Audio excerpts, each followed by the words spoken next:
Hello, my friends, and welcome back.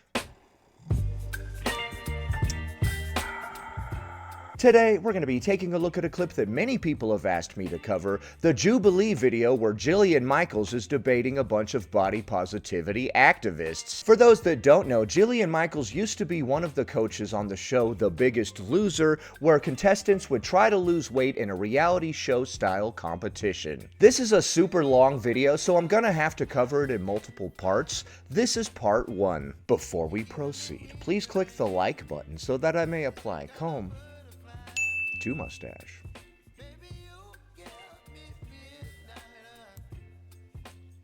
Would you say that it should be against the law to discriminate against people based on their body size? Unquestionably. So why don't we see more fitness and wellness advocates asking for that? I'm happy to ask for it. I'll ask for it right now. I didn't know that you thought I wasn't for it. I wasn't allowed to have a ding dong. When I came home and I said, I want ding dongs in my lunch. You know what my mom bought me? Low-fat ding dongs. Maybe there's more to life than trying to lose weight. That's what body positivity has given me. Okay, so you were traumatized by your mom bringing you a low-fat ding-dong? You have to love yourself. You have to invite love into the space. How? By looking at yourself in the mirror and telling yourself, I'm beautiful. It's not gonna work, kid. It does That's work. an SNL skit. Are Americans fat-phobic and obsessed with unrealistic beauty standards? Or has the body positivity movement normalized unhealthy habits and lifestyles? I'm John Regalado, and today we're gonna have a debate about what it means to be healthy. Jillian, how are you feeling? Feel good. Debaters, are you ready to come at Jillian with your best arguments? All right. Okay, so it's all of you versus Jillian Michaels. If Jillian Michaels wins this, you guys have a lot of explaining to do. All right, let's get into it. Hi, I'm Jillian Michaels. I'm a fitness expert and a health advocate, and today I am surrounded by 20 body positivity activists. All right, my first surrounded claim is that obesity is not healthy, and pretending it is puts lives at risk. If you Who's gonna enter the circle? want to be the first debater, get to the chair in 3, 2, 1. Hi, I'm Edie. Nice to meet you, I'm an Edie. eating therapist. I'm going to do my best to not use the O word because I find it pretty offensive.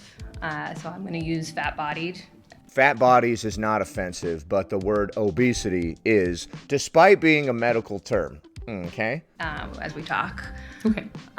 Do you understand why people find it harmful and triggering? Overweight and obese is literally just having too much body fat. Why would you be offended by the term obese but not the term fat when the term fat has been used classically as an insult, whereas obese was just a medical term used by doctors? It has nothing to do with the quality of the person. Yeah, I agree with you on that. Are we going to debate the claim? Yeah, Or I just are wanted we to. Gonna, Yeah, I wanted to clarify though the are language. we going to pretend like I'm a 3 and you're my mommy? Ooh, exactly. You're trying to police her language and you're missing the point entirely. Telling me how to talk. Yeah. Okay. Okay. So the claim that you're saying is that it is inherently unhealthy to live in a fat body. It's inherently unhealthy to have excess body fat, yes. Okay. Where are you getting that information from? Fact check. According to the World Health Organization and the Centers for Disease Control and Prevention, excess body fat, particularly at levels classified as obesity, is associated with increased risk of type 2 diabetes, cardiovascular disease, certain cancers, high blood pressure, and premature death. However, body fat is not the only detriment of health. Physical activity, diet quality, genetics, and metabolic markers also play major roles. Okay. There are dozens of MRT trials that show having excess body fat. Dozens is causal, not correlated. No, that's not true. There's no disease that just fat-bodied people get. I didn't say that. I didn't say that. Except for obesity, because that's actually classified as a disease itself. Okay, now we're going to get into the old correlation versus causation debate. But obesity lends itself to all-cause mortality across the board. Have you heard of something called adiposopathy? Here's the million-dollar question. Have you ever seen one episode of My 600-Pound Life? Okay, so you know it means literally sick fat. And you understand how it works? She doesn't understand how it works. She's one of those people that just acts like they know what you're talking about, even when they don't. Don't ever trust somebody that acts like they know everything that you're bringing up already. I guarantee you they do not, especially if these are obscure topics. Okay, tell me how it works. So Yes, call her out. it's an additional layer of fat in the stomach area. No. Yeah, see, she didn't know. She just made it up. Always call people out when they're like, yeah, I know what that is. Be like, okay, tell me then. Don't explain it to them. If they claim to know what you're talking about, tell them to explain it to you. That's not what it is. It works as follows. When we eat too much food that has energy that we're not utilizing, the body needs to put that energy somewhere, right? So it puts it in fat cells. So it puts it in initially subcutaneous fat cells, a little bit of visceral fat, which is fat around the organs. And at first you have hyperplasia, which means we're recruiting new little fat cells. Fact check. Adiposopathy, or sick fat, refers to dysfunctional fat tissue that contributes to metabolic disease. It is not simply excess body fat, but fat that has become biologically altered in ways that promote inflammation, insulin resistance, abnormal cholesterol levels, and increased cardiovascular risk. Which isn't necessarily a bad thing up to a point. Now, the issue is that once you can no longer recruit more fat cells, right, you get hypertrophy. So the fat cell... Hypertrophy? You mean hypertrophy? Man, your trophy is really fast. You see this dolphin trophy I got? It's hyper, ha! Sorry, I'm sorry about that. will start to expand. And this is exceptionally dangerous because what ends up happening is the blood vessels get outpaced. So the fat cells can't... I love how much this person is listening to Jillian Michaels. I swear to God, you're reaching this person. They're like, wait a minute, really? That's how this shit works? What? I think you're literally changing this person's mind. Get oxygen and they start screaming, literally. And when they do, they release... You're not reaching her. She's like, dude, shut up. cytokines, inflammatory proteins, right? I want to pause. No, of course you do. I want to pause. Okay. Because it's irrefutable. You don't even know what I'm talking about. Yeah, you literally don't even understand the science that she's talking about, but you pretended that you did. You're like, yeah, I know what that is. And then when she asked you to explain it, you came up with some nonsense answer. So, Jillian, okay, first, Jillian! I don't know why that's killing me. first of all, I don't appreciate the way that you're speaking to me right now. You called me out for just trying to understand the languaging and saying I was talking to like a 3-year-old. I felt like I was talking to you very respectfully. You're talking to me very disrespectfully right now. You pretended to understand something that you didn't, and she called you out for it. That's not disrespectful. You trying to police her language was, though. here's the thing. And I want to... You're telling me you understand it, but you don't understand it.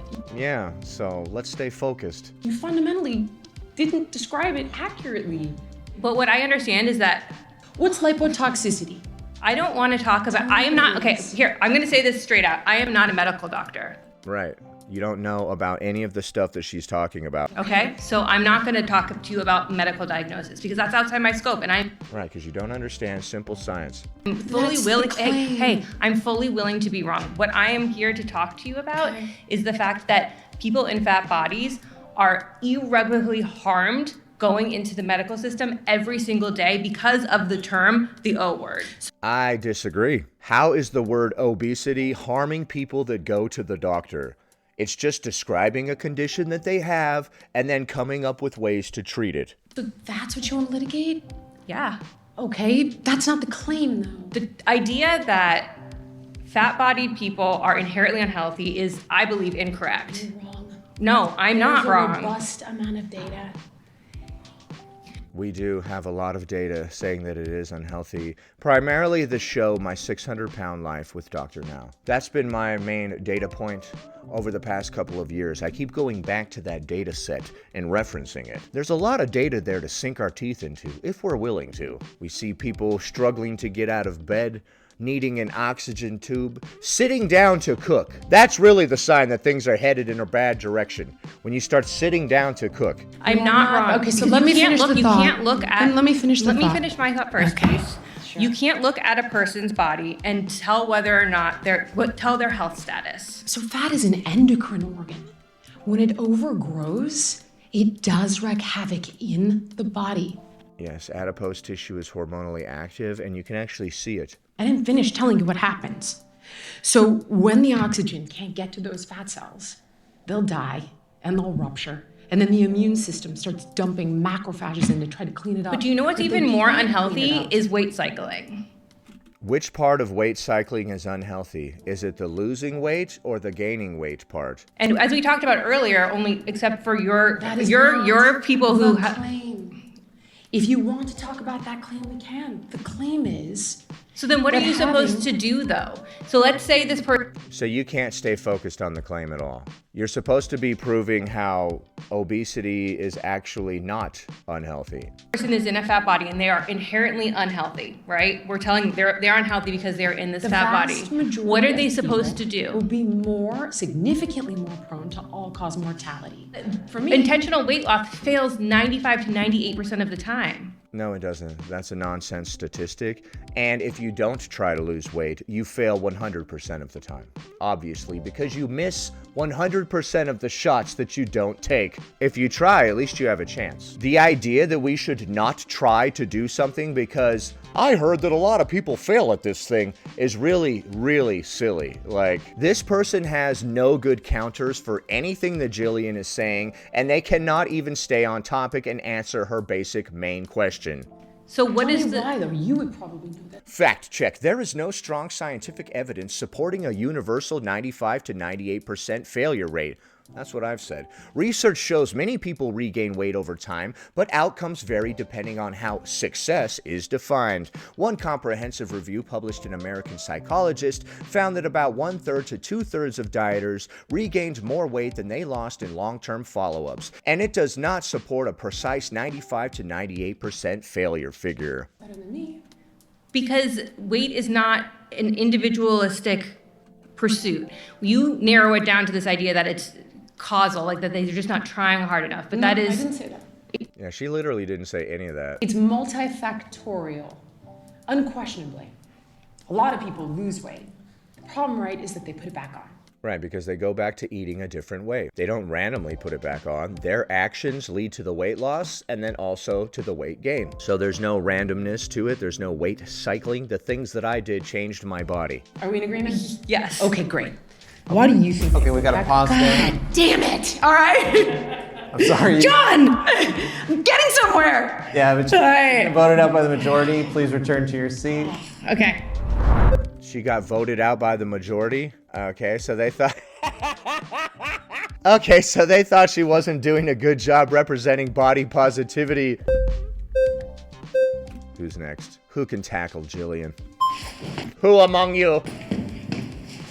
Hi. Okay, they raced for that. Is that how we're working this? Whoever gets to run up first gets to be the one? That's fat phobic. Sorry. Sorry about that. I have lived in a fat body for like as long as I can remember. And I've known very many fat people. And I don't think any of us, the people that I know, I can only speak to the people that I know, I don't think any of us are pretending that we're okay with it. Okay with your size? What I want to say here is I live with autoimmune disorders, I live with chronic illness, and I'm also neurodivergent. And this is, the body positivity movement has made it so that I can tolerate this life. Okay, so you have reluctantly accepted your fate wherever you're at. And you're like, I can't change any of this, so body positivity has helped me accept it. I can find ways to thrive, even still. But I'm not pretending that this doesn't bother me. And by bother, I mean that it doesn't hurt to carry my weight. I'm willing to concede with you that carrying around extra weight is harder. Okay, very real. It is. But it must be done. I don't know. It must be done? Must it? Are you sure? I agree with you. Okay. Tell me more, please. Well, tell me why you think it must be done. Because I've worked really hard to not have Oh man, so many people have tried to lose weight and not being successful, and then they think that it's impossible. this. What does that mean? Like you beat yourself up in the gym or something? No, I don't. That's not fun. No, I'm not. I'm just trying to understand what you mean. What I mean is that I grew up with a number of. See, when you're all open and honest, Jillian Michaels is listening now. When she was like, yeah, I actually don't like this. It is actually more difficult. All of a sudden, her tone changed, and she's like, tell me more. Because you're being open and honest, she's actually responding to it. Like, the last person was not being open or honest at all. They were just being combative, and she had a much different tone with them. Undiagnosed conditions. And even I can think back to like middle school, and I couldn't keep up when the PE teacher would make us like run laps. And I'm like, this is physically aching me, and I didn't understand why. And I didn't understand why because I grew up with a single parent, undocumented single parent. We were bound to the medical system that we had access to. I understand. I've done what I needed to do a number of times to try to lose weight. What did you try? Tell me. I've done The yoga body beach blast booty diet. The Long Beach diet. Wait, no, is that the Miami Beach diet? The Long Beach diet? I don't even know what the hell that would be. I think of Snoop Dogg every time I think of Long Beach. I've worked out at the gym. I've tried to do Pilates. Even yoga hurts me. Okay, so the exercise causes you pain. Right, because it is more difficult to move around the larger we get. One of the benefits of weight loss is increased mobility, and in fact, that's one of the reasons that a lot of people choose to lose weight. It's very difficult to exercise when you're larger. I actually became a lot better at exercising when I lost the weight. I can jog now, which I could never do before, and I never imagined in my wildest dreams that I would ever be able to jog. The Due to the exercise autoimmune causes condition. Okay, no problem. Right. I'm with you. Dieting, for example. Okay. That doesn't make any sense to me. I don't think that food makes very much sense to me in my neurodivergent brain. This is where mechanistic eating actually helps people who are neurodivergent, and the research supports that because it doesn't have to make sense to you. Okay. In other words, it's like you eat on these schedules and you eat these foods and you eat this much, hence the concept, right, of Hard pass. mechanistic. I don't like that. Okay, it sounds like she's just talking about eating at a regular mealtime and eating food that is good for you without putting too much thought into it. I understand that you don't like it, but you'll have to decide which you don't like more. Carrying the weight or the mechanistic eating? Because it actually could be helpful. There are other ways forward, but you told me you tried them. I tried a whole lot. Did you try her way? There's a lot of other things to be concerned about. I'm also a social worker. I work with youth. There are a lot of. Let's go back to you.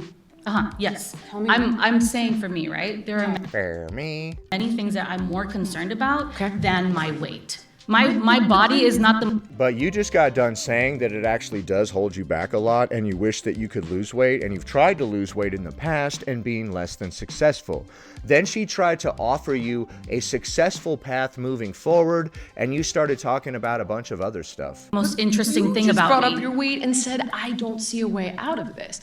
Right, I've tried everything. I take care of it in the ways that I can, and Right, she provided you with a way that might actually work, and you shot it down. You're like, oh, that's too difficult. I already tried. So you don't want to actually experience success, it seems like. Or you're unwilling to try things that a professional has said will work. She's actually a professional weight loss coach that has been doing this for a long time. I've found works for me. But you just told me it didn't work for you. But it works to an extent. You just told me it didn't work for you.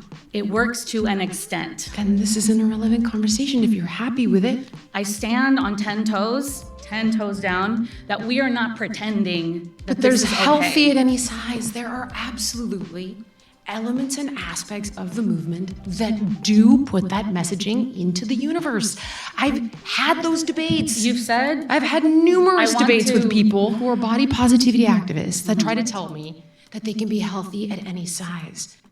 Yeah, that's wild. You just got done telling her that you have pain when you try to exercise. And it's just not the case. and I disagree with that. And right, I we can gotta use pause this to there. debate. We You've have to used shame as a pause. vehicle. And I'm sorry, we have to pause. You use shame as a vehicle, she started to say. Dude, you just got done saying that when you try to exercise, it's painful. And it always has been, all the way back to the time when you were in school. So, that didn't really counteract her point that obesity is unhealthy and promoting it is dangerous. You actually just confirmed that it is unhealthy, or at least it makes you extremely uncomfortable and prevents you from exercising. So, You've been voted out by the majority. Please return to your seat.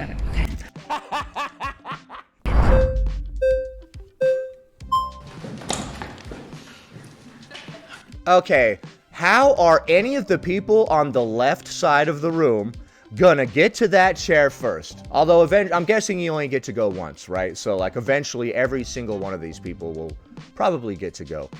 What I'm curious about is if you care about people's health and you have people in front of you, and I'm sure you have people online who are telling you that the body positivity movement, or I prefer body liberation, body justice, body acceptance. Body justice, I like that.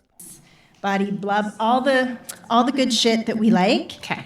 Actually increases their health.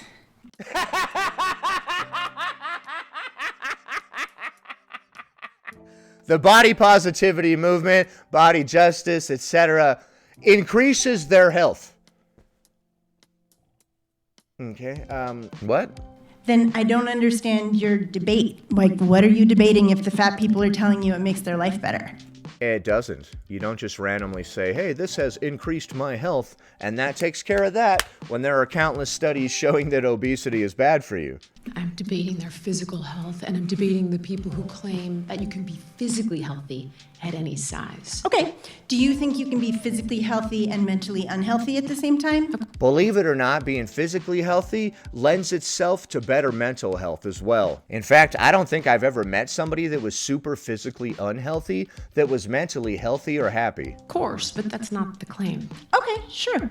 I think the part where I get stuck, I am a mental health professional. Of course. Isn't it bad mental health to constantly give up on things the second they become difficult? Because lately, a lot of people think it means that, and also ignoring or avoiding anything that you disagree with. That's not actually good mental health. I work with people from a body liberation standpoint. I work with people in all shapes of bodies. What I know to be true from my experience is that body positivity, body liberation helps people take care of themselves. It's very difficult to understand why you think somebody is going to take better care of a body they hate. Like why body positivity would not inspire people to take better care of their bodies. My argument. I never said you should hate your body. In fact, you No, should. didn't. Loving your body might mean taking care of it, actually. Okay, so I don't think that. What I think is that there are people in the movement who have co-opted healthy at any size, and it went from access to healthcare to quite literally meaning for them that you can be healthy at any size, and that's not true. Okay. I mean, the studies show that if you're very, very, very, very thin, or your body is very, very, very, very big, it is more difficult to be healthy. That is absolutely true. It is more difficult to be healthy. We just have to change the language. We can't just say it is unhealthy. And you agree with me on this point? I don't, because I don't think body positivity is the dangerous thing. I think hatred of fat bodies and people hating themselves and people living in self-loathing because they've been taught that their body is the wrong shape, that's the danger. Well, you don't have to adhere to all of that ideology. You could just be like, wow, this weight is unhealthy, so I'm going to do something about it. But there are many different ways to lose weight. We don't all have to try to hate ourselves thin. Some people love themselves enough to actually work on their weight and their health. Both can be true at once. So let's look at this, right? So the first thing we would want to do, obviously, is incentivize somebody. So it's like, okay, what's the why that's going to allow you to tolerate the how? But hold on. Yes, just like the last person she was talking to, what is worse, eating food in a mechanistic fashion or not being able to move our body because it hurts? Which of these uncomfortable things would we rather deal with? Hold on. That's the positive. That's the inspiration piece. Okay? Now, here's the issue. If that piece, if all the things that they get out of it don't serve them as much as the things they're getting out of being overweight, and it does provide quite a lot, I can give you an example, then they're not going unconsciously, they will sabotage the change. Can I give you an example so you'll understand it? Okay, there was a kid that I worked with on Biggest Loser. He's 18 years old. Okay. He shows up with his dad, Ken. They both lose like 100 pounds. They go home. And they're visiting their family. It's the holidays. Doors fly open, and there's mom. And mom starts crying. And she's not crying tears of joy. She feels like they're going to abandon her, like they broke the contract, like they've outgrown her. And she becomes sad and she withdraws. So what does the 18-year-old do? He starts eating with mom again. What does the food provide him? A connection with his mom. I had something similar with my dad. It was one of the ways that we connected. I know somebody that lost a bunch of weight, and then when her mom saw her for the first time, she started crying. She started crying and acting like now they were dangerously unhealthy when they had been large for their entire life. And this same mother would feed this person all the time to try to make them larger than her. Some of you actually have moms that are trying to sabotage you and feed you so that you'll be bigger than them so that they could feel like the small one. I know that that sounds absolutely insane and completely messed up, but it happens. I literally know somebody like that. Food provides a lot of people with a lot of different things. Yes, you cannot eat and not have your parasympathetic nervous system turn on at the same time. There's no such thing as not emotional eating. It's fine. It's good. It's great. You seem to be getting emotional right now in response to this question. Food is great. But what I'm trying to show you is that if, in some cases, the pain associated with continuing that defense mechanism is greater than the pain associated with change, it helps people change in some cases. But not until that happens. If it's easier to just be obese and lean into our support system and delude ourselves with all of this stuff and it hasn't yet started hurting us, then we'll probably continue to do that until we start to have negative ramifications from it and then want to change our life. Not in the long term. And I Maybe struggle. if you pause there. I- Sorry, you've been voted out by the majority. Voted out. All right, and we're gonna wrap it up right there. That's all we have time to view today. Let me know if you guys would like to see part 2, part 3, and the rest of this entire thing. I just watched the first 14 minutes of it. It's an hour and 46 minutes. Maybe I should just do a live stream so I don't have to do all this stupid editing. Thus far, it seems like Jillian Michaels is coming with all of the facts, and the people attempting to debate her just keep talking about how they feel about things. One of them even admitted that it's painful to work out because of their size, but then when Jillian offered some advice on how we can take care of that, she wasn't receptive. She was just like, what? No, I've already tried everything that could possibly work. So that's a good metaphor for a lot of people within this movement. I can't imagine not speaking Spanish and then arguing with the fluent speaker about the meaning of the word hola. Let me know if you would like to see me cover this in multiple parts, or like I said, maybe just do it on a really long live stream, dude. We could just crank this sucker out in like 3 hours of just straight watching it. Let me know what you would like to see in a comment below. Also, what do you think of the clips that we just saw? Leave a comment below. Happy Thursday, everybody. Anyway, that about does it. Thanks for watching, commenting, liking, and subscribing. And I'll see you in the next one. Baby, you give me ice and fire.